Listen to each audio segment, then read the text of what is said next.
Hello guys, we are Alexis, Cristofer, Emanuel and Kevin. Today we will talk to you about the Panama Canal issues. This issue dates back to the colonial era when Spain served as the hegemonic power in Latin America.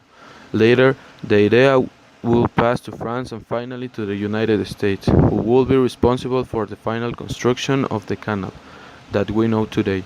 With this video, we wish people would understand more about the background of the Panama Canal. It is said that the Panama Canal is one of the most important engineering works in its field. The canal permits shippers of commercial goods to save time and money by transporting cargo more quickly between the Atlantic and Pacific Oceans. The idea of creating a water passage across the Isthmus of Panama to link the Atlantic and Pacific Oceans dates back to at least in the 1500s, when Vasco Núñez discovered this route and realized of its importance. During the imperialism, Panama was a Spanish colony, and Panama reached their independence from Spain in 1821. But Spain was still threatened to invade. For this reason, Panama joined to Colombia, so as Ecuador and Venezuela. France had the idea to build an interoceanic canal, so they negotiated a deal with Colombia, named Wise Concession. But the French company collapsed because of bad administration and difficulties in the Panama Canal zone, so as malaria and yellow fever. Therefore, construction was stopped. Then the United States was interested in continuing to building the canal. This is why they negotiated with Colombia and signed the Heron Heights Treaty. But at the end, Colombia did not ratify the treaty. In this context, the U.S. was still looking for the construction of the canal and looked forward to Panama, who was uncomfortable with Colombia because of political and economic instability, and wanted their independence from Colombia.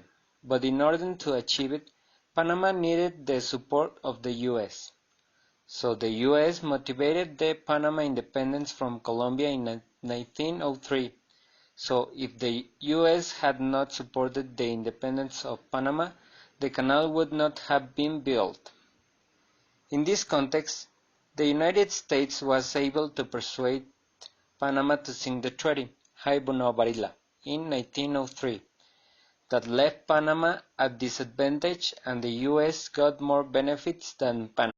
The treaty was signed by Felipe Bonao Barilla, who was director of the French company and proprietor of the most part of the shares, was named as Minister Plenipotentiary of Panama in the United States, and because of his nationality, he didn't see for the interests of this nation. The United States took advantage of the situation. They occupied territories in and out of the Panama Canal zone, and they established military bases and denied sharing the administration of the canal. Meanwhile, Panama claimed for sovereignty because the canal was in Panamanian territory. During January in 1964, Panamanian students entered to the Panama Canal zone and wanted to hoist the Panamanian flag when they were suddenly attacked by Sonians. Sonians were American residents in the Panama Canal zone. This all caused an armed confrontation between Panamanians and American troops in and out the Panama Canal zone, which was a clear violation to Panama.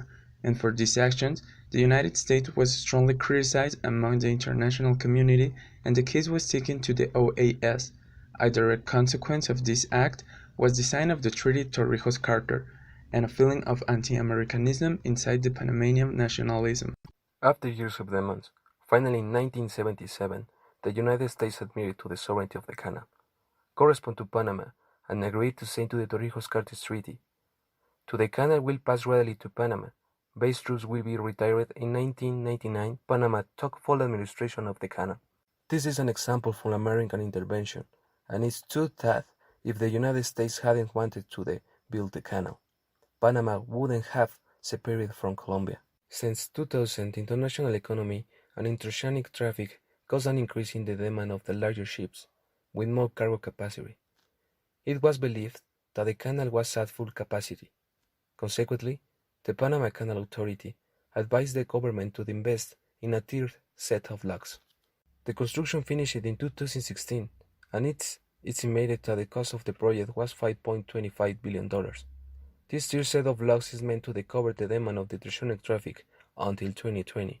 Finally, we would like to mention that the entire historical process that led to the creation of the Panama Canal has great relevance in how international trade is carried out today.